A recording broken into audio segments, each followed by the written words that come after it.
Hello, sir. Have any doubt? Okay, no, okay, you are clear with it, right? So now we can begin with the glacial processes, right? So, what are the things which glacier do, right? So, like all other geomorphic agents, glacier also, like what was wind doing when we were reading Aeolian landforms? Wind was eroding.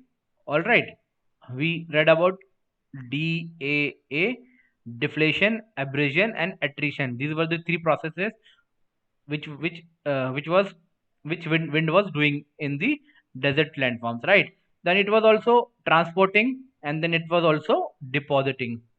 All right, all geomorphic agents do these three works, right? So when it was depositing, it was forming the famous landforms of dunes and dunes, right? So the same thing the glacier is also doing. All right, so glacial is eroding when all right, it is eroding, it is transporting, and it is depositing. So what are the ways in which glacial erodes? So there are basically four ways in which glacier erodes. The first one is, we call it plucking. All right, the glacier, this is the rock, this is the bedrock, this blue area is the glacier or the ice. All right, it is moving. So plucking is, the glacier, the base of the glacier plucks the sediments or the rocks from the bedrock, and it carry it with it.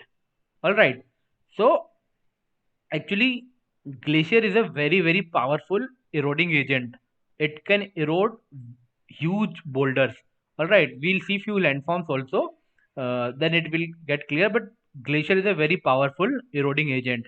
It flows, it moves bit slowly. It is not as mobile as water, but it is a very powerful eroding agent, right? So these are the rock fragments. They get dragged at the base of the glacier, right? So what happens is, this is a bedrock, it might have few joints and the fractures, and water at the base of the glacier, it just percolates inside the joints, right? And water has a very typical property. What it is, that when water freezes, or when water is in liquid form, all right, when water freezes, what happens to its volume? Its volume increase or decrease? Anyone? Increase. Yes, but logically, what happens is, Increase. very good. Logically, what happens is, wherever there is a liquid and it's converted into solid, all right. So solid has more, density. It is more compact. So we should, the logic is, it should get, volume should decrease, but this is not the case uh, with water, not due to the specific bonding, right? So when water freezes, its volume increases, right? We also have seen in our fridge, if you fill the water to the brim of the bottle and you keep it in the freezer, in the morning you'll see that, there is the bottle may get it may break. So that is due to the increase in the volume.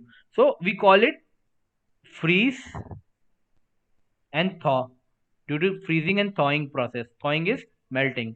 So whenever it enters here, and if it gets frozen, it will, it will increase in its volume, and it will weaken the rock here. Huh? It will weaken the rocks here, and with time these will get broken, and then the glacier will take it along with it, right? So plucking is very easy. Now it is moving and it is just taking these particles along with it, right? The same thing wind was doing in the desert through the process of deflation.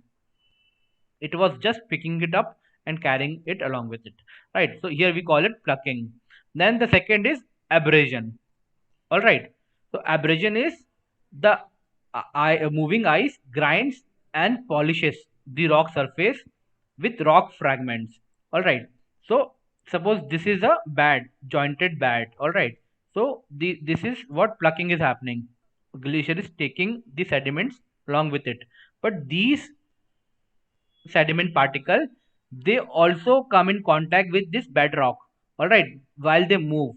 So they will not just polish it, they will polish it, they will grind this bedrock. So they might form, like you can see these lines, right?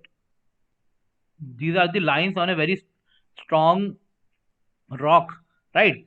So to make such lines on a rock, you need a very powerful agent, right? So which is glacier. So there might be some small sediments, and they created these lines. Now these lines, technically we call them striations. All right. They may also make some, you know, voids in them. We call them grooves. Grooves is like void or a hole. All right. So these striations and grooves are the features in bedrock produced by abrasion. Right. So abrasion is done by these small rock particles on the bigger rock. Right. These are the two processes. Actually, in most of the book, erosion they do only these two processes, by plucking and by abrasion. All right. The abrasion is also known as rasping.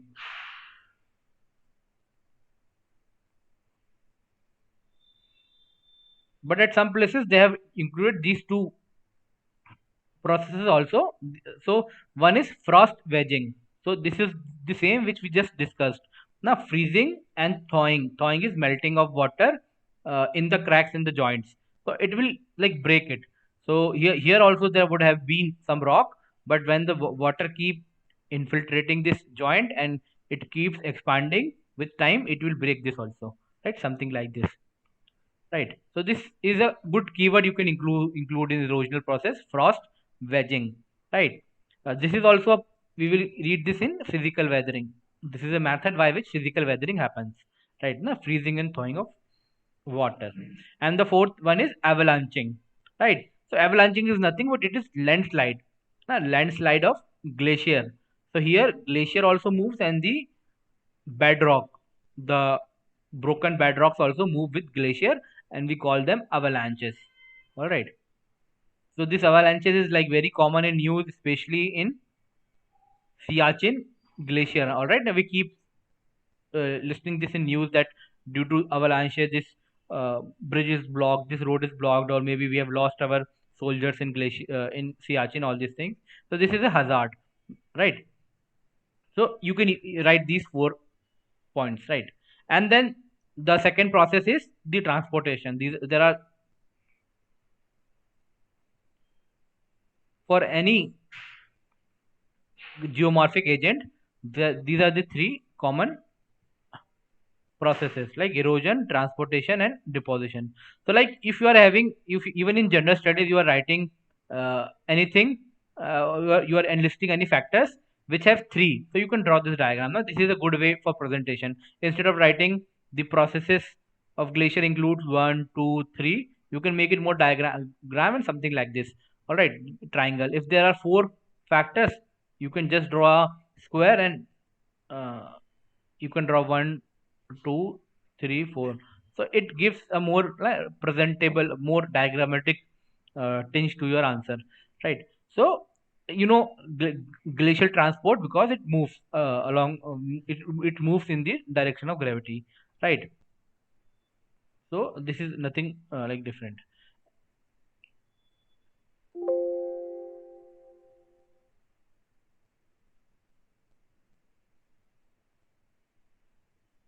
So these are the notes, like basically handwritten notes. So now, like I think you can say what is glacier. All right, how are they classified? What are their types? What activities they do? They do erosion, transportation, and deposition. They could do erosion in through 4 different processes, right?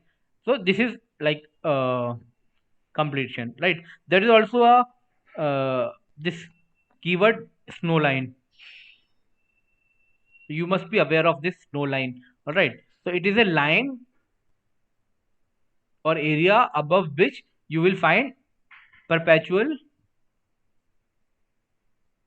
snow. Right. Here you will find perpetual snow. So it is the lowest line of perpetual snow in any region.